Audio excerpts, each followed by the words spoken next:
할렐루야. 오늘 같이 나누실 말씀은 이사야서 66장 1절에서 4절 말씀입니다. 이사야서 66장 1절에서 4절 말씀입니다. 다 같이 합독하겠습니다. 여호와께서 이와 같이 말씀하시되 하늘은 나의 보좌요 땅은 나의 발판이니 너희가 나를 위하여 무슨 집을 지으랴. 내가 안식할 처소가 어디랴. 나 여호와가 말하노라. 내 손이 이 모든 것을 지었으므로 그들이 생겼느니라.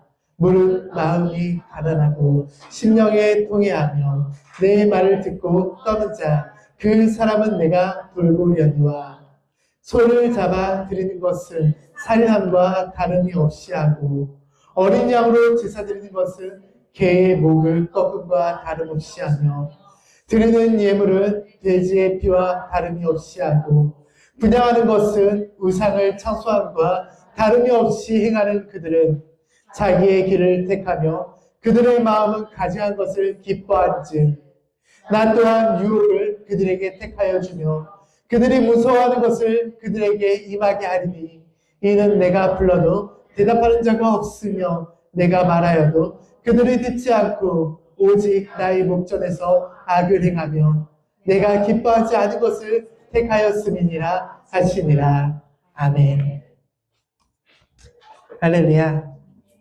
오늘은 우리가 방금 묵상한 이사야 말씀을 통해서 겸손과 교만이라는 주제로 같이 말씀을 나눠보도록 하겠습니다. 오늘 나눔을 통해서 말씀에서 가르치는 겸손이 무엇인지, 그리고 우리가 왜 교만에 대해서 깨닫고 경계해야 되는지에 대해서 알아갈 수 있기를 바랍니다. 내가 깨달은 사실을 통해서 겸손의 왕이신 예수 그리스도를 닮아갈 수 있는 우리가 될 수 있기를 소망합니다. 요즘 세상은 주로 교만을 높이 세웁니다.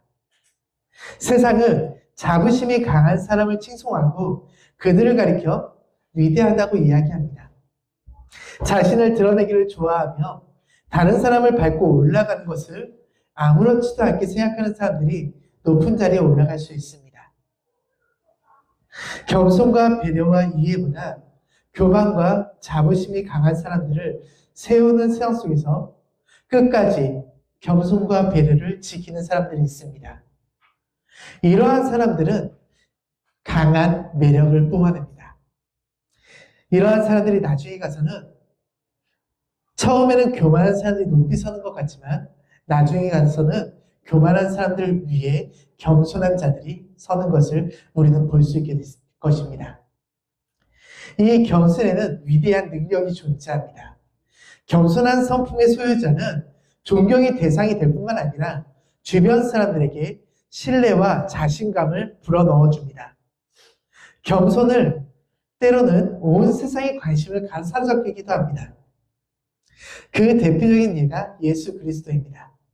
예수 그리스도는 이 땅의 겸손의 왕으로 왔습니다. 사람들은 예수님에 대해서 알지 못했습니다. 예수님이 어떠한 분인지, 예수님이 누구인지 관심조차 갖지 않은 사람들도 많았습니다. 그런데 예수님의 살아온 이야기를 듣고 예수님의 십자가의 죽음을 들은 사람들이 예수님에게 관심을 갖기 시작합니다. 사람이 어떻게 그렇게 살아갈 수 있으며 그러한 겸손의 모습을 보일 수 있는지 그들은 도저히 이해가 되지 않았던 것입니다.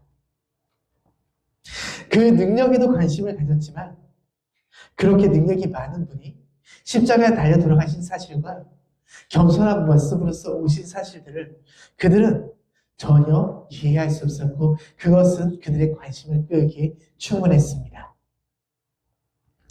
이 겸손이 우리들 안에 임했을 때 우리는 놀라운 것을 볼 수 있습니다. 이 겸손은 하나님의 관심을 사로잡는다는 것입니다. 주님께서 행하신 겸손을 우리가 따라서 살아갈 때, 맨 처음에는 어떻게 이렇게 하실 수 있었지? 그 능력을 따라서 살아가다가 나중에 우리가 그 겸손에 무릎 꿇고 우리 역시 겸손한 자가 되면 주님의 관심이 우리에게 돌아오게 된다는 것입니다. 이사야서 66장 2절은 이렇게 말합니다. 나 여호와가 말하노라. 내 손이 이 모든 것을 지었으므로 그들이 생겼느니라. 무릇 마음이 가난하고 심령에 통회하며 내 말을 듣고 떠는 자, 그 사람은 내가 돌보려니와. 이 말씀은 겸손을 통해 주권자이신 하나님의 관심을 사로잡을 수 있다는 사실에 대해서 우리에게 알려주고 있습니다. 내게 있어 겸손이 필요한 동기와 목적은 하나님의 관심을 사로잡을 수 있다는 것 하나만으로도 충분한 이유가 됩니다. 본문의 배경을 이해한다면 훨씬 더 우리는 풍부한 의미를 발견할 수 있게 됩니다. 이스라엘 백성들은 모든 민족 가운데서 하나님의 선택을 받은 민족이라는 독특한 신분을 가지고 있었습니다. 그들에게는 성전과 율법이 존재했습니다. 성전과 율법은 하나님께서 그들에게 직접 명령하신 것이며 이스라엘 백성들은 성전이 있는 이스라엘에만 하나님이 계신다고 믿었습니다. 그리고 율법을 지키는 일을 통해서 하나님을 드러내는 것이 아니라 자신을 드러내는 삶을 살아갔습니다. 그들이 이스라엘 안에만 하나님이 있다고 믿었던 대표적인 예가 요나입니다. 요나는 하나님이 명령하신 곳 말고 다른 곳으로 떠나갑니다. 그 반대쪽으로 가면은 이스라엘을 떠나면은 하나님께서 내 삶에 관여하지 못할 것이라고 생각했기 때문입니다. 이스라엘 백성들의 지도자들을 보면은 하나님을 따르는 것 같았지만 정작 중요한 것은 무시하고 엉뚱한 일들을 행했습니다. 요나만 봐도 하나님이 분명히 말씀을 하셨는데 전혀 엉뚱한 일을 행하죠. 하나님께서 꿇어 엎드려서 끌고 와서 그 앞에 토해냈으니까 그 자리에 있었지, 그렇지 않았으면 요나는 절대 그 자리에 가지 않았을 것입니다.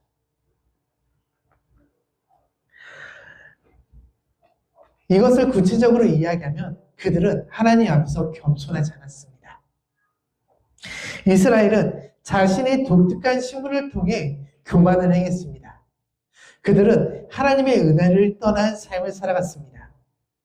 하나님은 이스라엘 백성이 교만한 특권의식과 형식적인 종교행위를 버리기 원하는 마음에서 이사야서 66장 2절 말씀을 주셨습니다. 형식에 치우친 교만한 믿음으로는 그분의 관심을 사로잡지 못합니다. 하나님께서 원하시는 믿음은 교만이 아니라 겸손한 삶입니다. 그분의 관심을 사로잡는 것은 오직 겸손밖에 없습니다. 겸손을 통해 하나님의 관심을 사로잡을 수 있다는 것은 하나님의 눈길을 얻을 수 있다는 것입니다. 이 하나님의 눈길은 성경 전체를 관통하는 주제 중 하나입니다. 예를 들어 역대하 16장 9절에 보면 여호와의 눈은 온 땅을 두루 감찰하사 전심으로 자기에게 향하는 자들을 위하여 능력을 베푸시나니 라고 말씀하십니다. 하나님은 영이시기 때문에 육신의 눈을 필요로 하지 않습니다. 그 무엇도 주님의 눈길을 피하지 못하며 하나님은 모든 것을 알고 계십니다. 하지만 하나님은 모든 것을 다 알고 계실지라도 우리의 겸손한 삶은 마치 자석처럼 그분의 관심을 사로잡을 뿐 아니라 그분의 적극적인 개입을 촉구하는 특별한 것이 됩니다. 한마디로 하나님의 관심은 우리들에게 겸손한 성품을 요구한다는 것입니다. 우리가 예수 그리스도를 닮아가는 것은 예수 그리스도의 성품을 닮아간다는 것을 의미합니다. 우리가 제일 처음 예수 그리스도에 닮아가야 될 성품은 겸손입니다. 우리가 삶에서 반드시 기억해야 할 것은 하나님은 겸손한 성품을 가진 사람들에게 관심을 가지며 겸손을 통해 하나님께서 내 삶에 직접적으로 개입하신다는 사실입니다. 하나님의 관심을 사로잡는다는 것은 값없이 주시는 그분의 은혜를 받는다는 것을 뜻합니다. 이것은 겸손을 통해 값없이 주시는 은혜를 누릴 수 있게 된다는 것입니다. 겸손이 없는 교만한 삶은 이스라엘 지도자들이 율법을 지키며 살아갔지만 계속해서 하나님의 책망을 들었던 것과 같은 결과를 불러옵니다. 겸손이 없는 신앙생활은 하나님의 은혜 안으로 들어가는 것을 막습니다. 겸손해야만 값없이 하나님의 초자연적인 능력과 도움을 우리가 믿고 의지하며 얻을 수 있습니다. 내가 스스로 교만한데 어떻게 주님께서 우리들의 창조주가 되시며 나를 만드시고 나의 삶을 이끄신다는 것에 대해서 인정할 수 있겠습니까? 우리가 만물의 창조주이신 것을 인정하는 것은 우리가 주님의 은혜, 십자가의 은혜를 받아들이는 것의 가장 첫 번째 시작입니다. 이 땅에서 가장 큰 초자연적인 능력은 죄인의 삶에서 의인의 삶으로 변화시켜주는 주님의 십자가의 은혜입니다. 이것은 놀라운 약속입니다. 야고보서 4장 6절에 보면 그러나 더욱 큰 은혜를 주시나니 그러므로 일러스되 하나님이 교만한 자를 물리치시고 겸손한 자에게 은혜를 주신다 하였느니라. 우리는 이런 말을 합니다. 하늘은 스스로 돕는 자를 돕는다. 이 말이 맞는 말일까요? 주님 앞에서 생각해 봤을 때 이 말은 맞지 않습니다. 하나님은 스스로 낮추는 자를 돕습니다. 이것이 바로 겸손의 약속입니다. 하나님은 겸손한 자에게 도우심의 섭리를 베푸십니다. 하나님은 겸손한 자에게 말로 다할 수 없는 풍성한 은혜를 내려주십니다. 조나단 에드워즈는 이렇게 이야기합니다. 겸손의 기쁨이야말로 세상에서 영혼을 전율케 하는 가장 깊고 순수한 기쁨이다. 내 영혼의 순수한 기쁨을 느끼기 위해서 우리는 더욱더 겸손한 삶을 살아갈 수 있어야 합니다. 겸손에 관한 우리의 정의는 단순히 실용적인 차원을 넘어서서 성경을 근거적으로 해야 됩니다. 성경적인 겸손을 말하려면 일단 우리는 하나님부터 시작을 해야 되는데 칼빈은 이렇게 말을 합니다. 먼저 하나님을 깊이 묵상하고 그 다음에 자신을 묵상하지 않으면 인간은 결국 참된 자기 지식에 도달할 수 없다. 이렇게 볼 때 겸손에 대해서 우리는 이렇게 정의 내릴 수 있을 것입니다. 하나님의 거룩하심과 사람의 타락한 본성에 비추어 우리 자신을 정직하게 평가하는 것.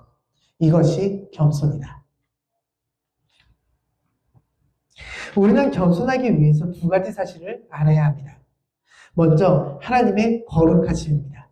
그리고 두 번째로는 우리의 타락한 본성입니다. 이 두 가지를 솔직히 인정하지 않는 한 내 자신에 대한 평가는 왜곡될 수밖에 없습니다. 그렇게 되면 결국 겸손의 약속을 경험할 수도 겸손을 통해 얻는 기쁨도 우리는 맛볼 수 없게 될 것입니다. 우리는 하나님의 도우심에 힘입어 우리 자신을 정직하게 평가해야 됩니다. 나를 평가하는 기준, 나를 아는 기준은 우리가 살아가면서 내가 경험한 내가 아니라 말씀을 통해서 이루어져야 됩니다. 그래야만 우리가 하나님이 인정하시는 겸손, 즉 그분의 은혜로 받을 수 있는 삶을 살아갈 수 있게 되는 것입니다. 우리가 주님이 가르쳐 주신 겸손을 알고 실천하는 데 있어서 가장 큰 적은 교만입니다. 성경은 우리가 생각하는 것보다 훨씬 더 심각하게 교만이 우리의 삶에 깊이 뿌리 내리고 있다고 말합니다. 이것에 대해서 존 스토트는 이렇게 말합니다. 영적 성장이 어떤 단계에 이르렀는지, 어떤 분야에서 그리스도의 제자로 살아가고 있든지, 교만은 우리의 가장 큰 원수이고 겸손은 우리의 가장 위대한 친구다. 우리는 이 부분에 대해서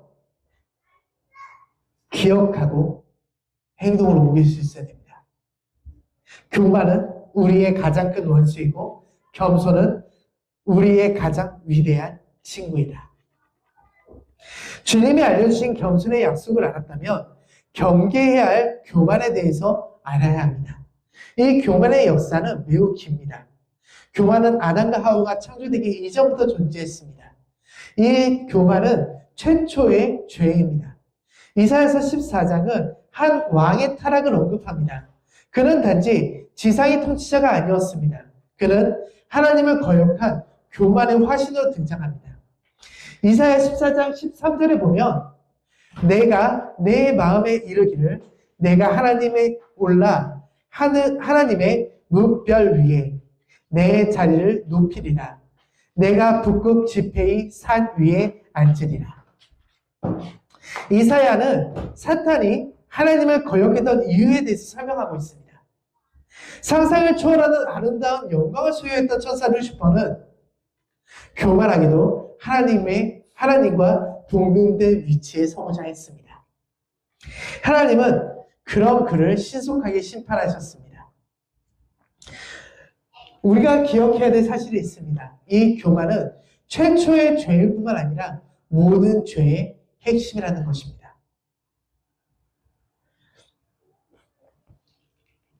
존 스토트는 이 교만에 대해서 이렇게 이야기합니다.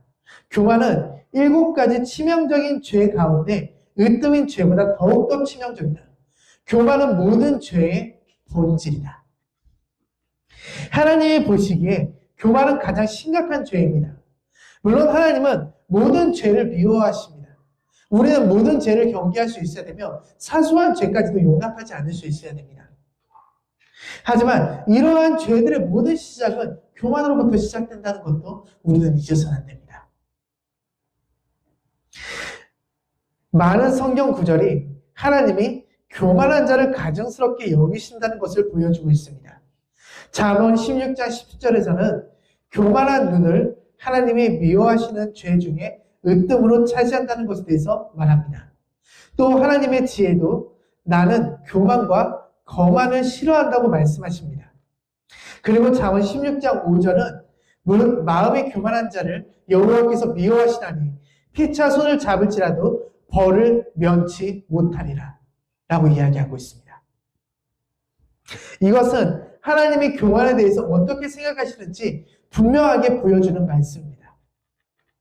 하나님께서 교만을 미워하시는 이유는 인간이 하나님께 의존한다는 사실을 인정하기를 거부하고 오히려 그분과 동등한 위치에 서고자 하는 욕망을 가지는 것이기 때문입니다.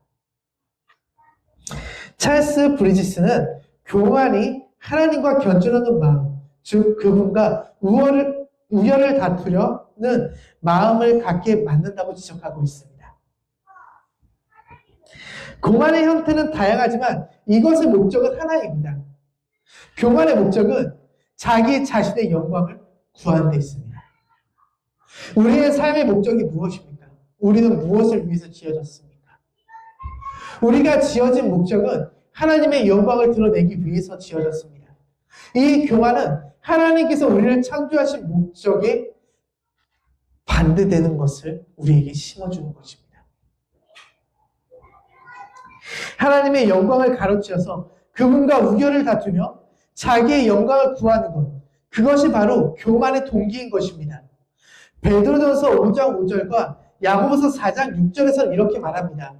하나님은 교만한 자를 대적하신다. 하나님이 교만을 즉각적으로 계속해서 대적하신다. 교만한 자는 하나님의 징계를 피할 수 없습니다. 교만은 마음에 존재하는 가장 유해한 독소이자 영혼의 평화와 그리스도와의 친밀을 깨뜨리는 가장 큰 방해의 요소입니다. 교만이 악한 죄라는 것을 깨닫고 교만과 싸우는 것을 우리는 절대로 멈춰서는 안 될 것입니다. 찰스 스펄전은 그의 설교에서 교만을 터무니없는 것, 어리석은 것, 가장 무모한 것이라고 묘사했습니다. 교만이 어리석고 비이성적인 속성을 지니고 있음에도 불구하고 우리 모두의 삶의 다양한 모습으로 끈질기게 그 영향력을 행사하고 있습니다. 심지어 예수님의 제자들도 예외가 될 수 없었습니다. 그들은 그 누구 못지않게 교만했습니다. 성경은 예수님의 제자들이 사람들이 각광받는 위대한 자리를 차지하고자 다툼을 벌였던 사실을 기록하고 있습니다. 서로 위대하고 싶었던 그들의 노골적인 마음은 자신의 욕망을 드러냅니다. 그들의 다툼은 어쩌다 일어난 일이 아니었습니다. 성경에 기록된 것을 보면 그들이 늘상 이러한 욕망이 사로잡혔다는 것을 볼 수 있습니다. 마가복음 9장에서 보면 예수님과 제자들이 함께 여행을 하던 중에 일어났던 일이 기록되어 있습니다. 마가복음 9장 33절에 보면 가버나움에 이르러 집에 계실새 제자들에게 물으시되 너희가 길에서 서로 토론한 것이 무엇이냐 하시되 하지만 제자들은 잠잠히 침묵을 지킵니다. 부끄럽고 당혹스럽기 때문입니다. 이는 말씀 중 서로 누가 크냐 하고 쟁론하였음을 이야기하는 것을 통해서 우리는 무엇을 하고 있는지에 대해서 알 수 있습니다. 종의 도리와 겸손의 표상이신 예수 그리스도의 집중적인 가르침을 받았던 그들이 서로 누가 위대한지 놓고 경론을 벌이고 있던 것입니다. 그래서 마가복음 9장 35절에 보면 이렇게 이야기합니다. 예수께서 앉으사 12 제자를 불러서 이르시되 누구든지 첫째가 되고자 하면 무릇사람의 끝이 되며 무릇사람을 섬기는 자가 되어야 하리라 하시고 예수님은 위대함의 의미에 대해서 새롭게 정의하십니다. 하지만 제자들은 그분의 말씀을 마음에 새기지 못했습니다. 그 모습이 마가복음 10장에 나옵니다. 마가복음 10장에 보면 야고보와 요한이 예수님께 슬며시 다가와서 특별히 요청드리는 모습이 기록되어 있습니다. 자신들을 가장 높은 위치에 차지할 자격이 있다고 생각했던 것 같습니다. 그래서 그들은 예수님께서 자신의 생각에 동조하실 것을 확신했습니다. 그들은 담대하게 주님 앞에 이야기합니다. 마가복음 10장 35절에서 37절에 보면 세베대의 아들 야고보와 요한이 주께 나와 여짜오되 선생님이여 무엇이든지 우리가 구하는 바를 우리에게 하여 주시기를 원하옵나이다. 이르시되 너희에게 무엇을 하여 주기를 원하느냐 여짜오되 주의 영광 중에서 우리를 하나는 주의 우편에 하나는 좌편에 앉게 하여 주시옵소서. 마가복음이 밝히고 있는 대로 예수님과 제자들은 예루살렘을 향해 가고 있는 중이었습니다. 야고보와 요한을 비롯한 제자들은 예루살렘에 당도하면 예수님이 즉시 그분의 왕국을 건설하실 것이라고 믿었습니다. 예수님이 영광을 얻으실 때 야고보와 요한은 높은 직위를 얻고 싶어 했습니다. 그들은 자기들이 다른 제자보다 월등히 뛰어나기 때문에 가장 높은 직위를 얻는 것은 당연하다라고 생각했습니다. 우리는 그들의 태도에서 그들의 생각을 읽을 수 있습니다. 야고보와 요한이 자신의 교만한 마음을 과감없이 드러냅니다. 그들은 예수님의 고난을 감당할 수 있는 믿음을 달라고 요청하지 않습니다. 그들이 원하는 것은 그리스도의 고난에 동참하는 축복이 아니라 내가 높아지고 유명해지는 것이었습니다. 높은 직위와 권력을 원했습니다. 그들은 중요한 인물이 되어서 존경과 찬사를 받고 싶어 했습니다.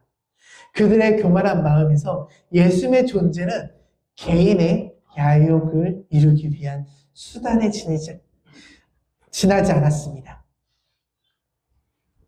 나머지 제자들도 다르지 않았습니다. 그들은 야고보와 요한의 말을 듣고 분통을 터뜨립니다.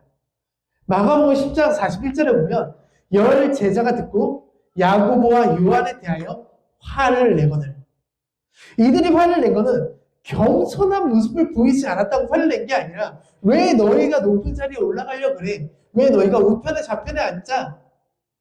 이것 때문에 화를 낸 거예요.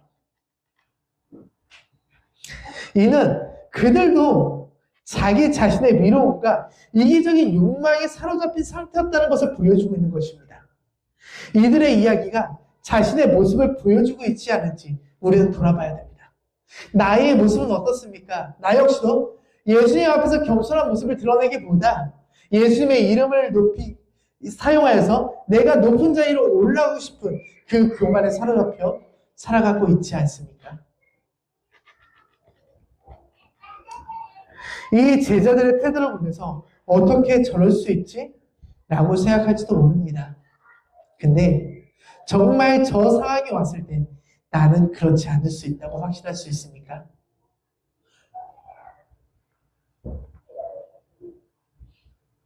우리는 내 자신을 돌아보고 내 위치를 끊임없이 점검해 봐야 됩니다. 그들은 공개적으로 자신의 교만을 드러냈지만 우리는 은밀한 생각 속에서 논쟁을 벌이면서 교만을 드러냅니다. 내가 저 사람보다는 낫지 않을까? 내가 그래도 주님 앞에서 이만큼 했는데 주님이 나를 이만큼 챙겨주지 않을까? 내가 그래도 믿음이 이만큼은 있는데 주님께서 나의 기도를 이만큼 들어주시진 않을까?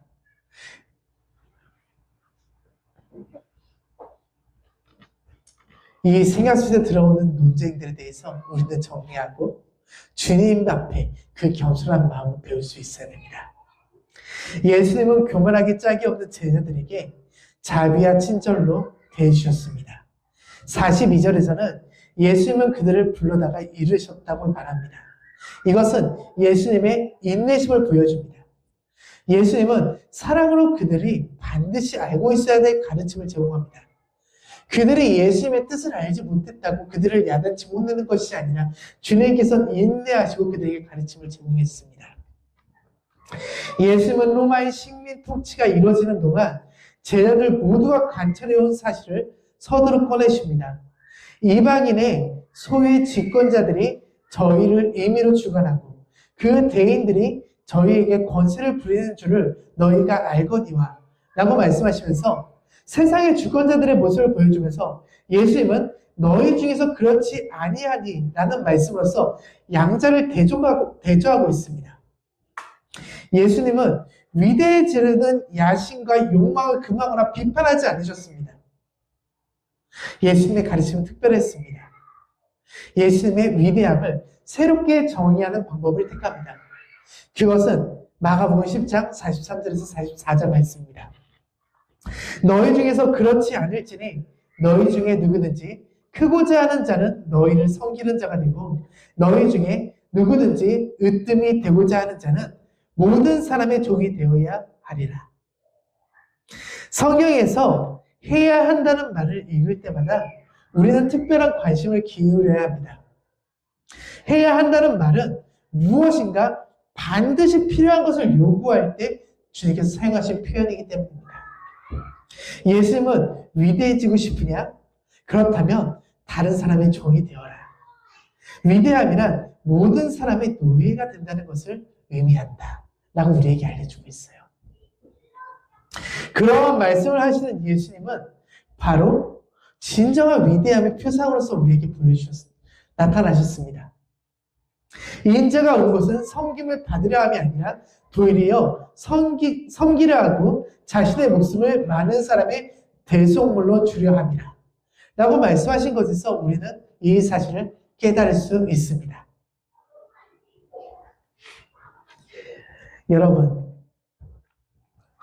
여러분들은 삶에서 겸손에 대해서 어떻게 생각하고 살아가고 계십니까?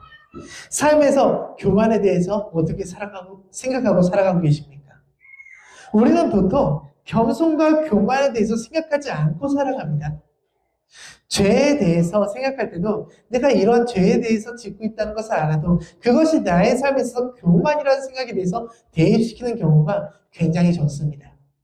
삶을 살아가다가 불쑥 내가 이렇게 교만한 자였구나 라는 것을 느낄 때는 있지만 우리의 삶에 있어서 대부분의 모습이 교만할 때가 많지만 그 모습에 대해서 생각하지 못하고 지나갈 때가 너무나 많습니다. 우리는 끊임없이 내 모습을 점검해 봐야 됩니다. 예수님께서 가장 낮은 자의 모습으로서 우리를 섬겼듯이 우리 역시도 가장 낮은 자의 모습으로서 섬기는 삶을 살아가야 됩니다. 윌리엄 레이는 예수님의 위대함과 서열에 관한 인간의 개념을 완전히 뒤집어 놓으셨다 라고 말합니다. 이 말이 무슨 말이냐면 우리가 통상적으로 알고 있는 위대함은 뭔가 업적을 남기거나 뭔가 되게 잘해서 높은 사람들보다 높은 곳에 서야지 그것이 위대함이잖아요. 우리가 알고 있는 서열은 가장 왕으로서 높은 곳에 서야 되잖아요. 근데 예수님의 십자가 사건은 이 모든 것을 완전히 뒤집어 버렸어요.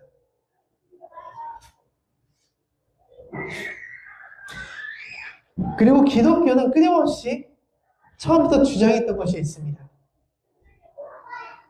모든 사람들은 평등하다는 것입니다.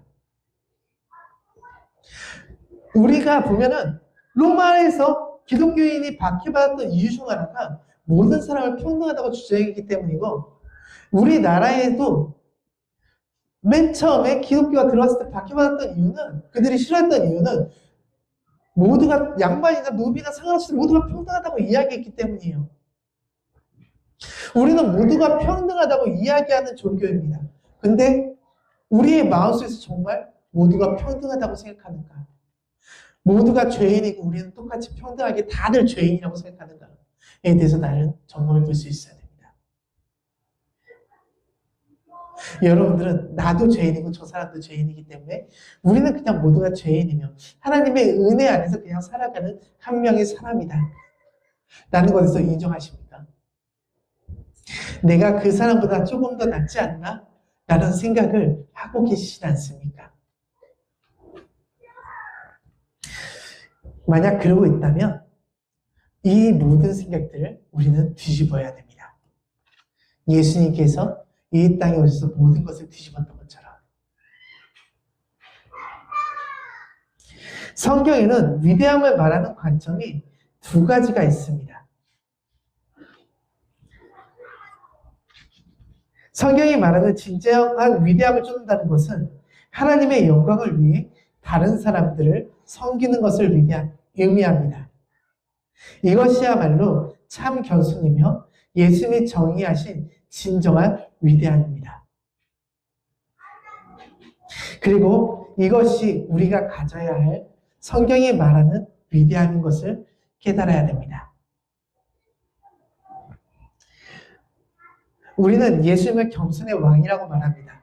그렇듯 우리 역시 예수님의 모습을 닮아 겸손을 배우며 살아갈 수 있어야 됩니다. 이 땅에 오셔서 예수님이 보여주신 겸손의 모습을 기억하며 따라 살아가는 우리가 되기를 소망합니다. 지금은 대림절 기간입니다. 이 대림절 기간은 예수님께서 이 땅에 오신 그 순간을 우리가 그냥 지나가는 것이 아니라 그날만 이제 기억하고 넘기지 않게 하기 위해서 준비하는 기간인 거예요. 우리가 보통 결혼하는 사람들이 어떻게 하냐면 결혼식을 준비합니다. 그 결혼식이 정말 중요하다고 생각해서 그 결혼식 하나로 끝날 것처럼 준비를 해요. 근데 결혼한 사람들이 이야기할 때 그 결혼식을 준비하지 말고 결혼을 준비하라고 이야기합니다. 그 결혼 생활을 준비하라는 거예요. 우리는 예수님이 오실 날, 그날만 준비하는 것이 아니라 이 기간 동안 예수님이 오실 것을 계속해서 기억하고 기념하면서 예수님과 신랑과 신부로서 살아가는 그 모든 날을 준비해야 돼요. 그래서 예수님이 오셨을 때 그 기쁨을 누릴 때 정말 나의 신랑 되신 예수님께서 이 땅에 오셨구나 라는 것에서 기쁨과 감사를 토해낼 수 있는 날이 되어야 됩니다.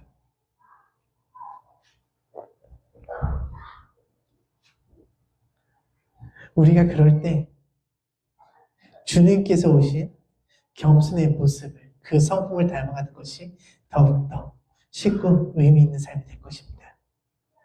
이제 우리의 삶을 통하여서 겸손을 알려주시길 원하시는, 그 성품을 주기를 원하시는 예수님을 깨달아 주님과 더불어 살아갈 수 있는 우리가 되시기를 소망합니다.